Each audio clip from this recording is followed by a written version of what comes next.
is fun because you get to look at the school and then you get to tell your friends, teachers, family members, and you get to see all the maps and stuff of the school. Rydyn ni wedi bod yn edrych rownd yr ysgol I gweld beth sydd wedi newid ers tro diwetha.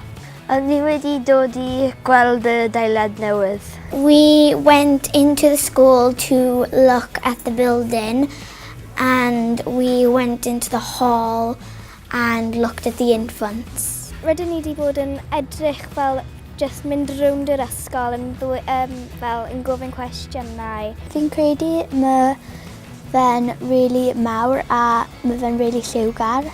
I think of all the things we saw today are really good and I'm excited for the new school. Maen nhw wedi rhoi ar gres, maen nhw wedi peintio a maen nhw wedi gwneud y maes parcio. Mae popeth yn newydd sbon a mae'n edrych yn cool. I'm looking forward to moving in because obviously it is exciting, new facilities and requirements, and hopefully it should be good. Rydw i'n mynd I dweud wrth bawb bod yr ysgol yn dod mlaen yn rili dda a dylen nhw fod yn gyffrous.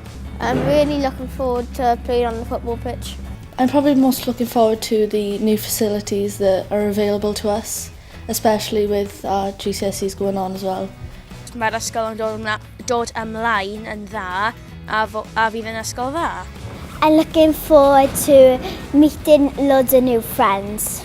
I'm going to tell all the other pupils what a fun day I've had today. A mae fe'n ysgol rili dda.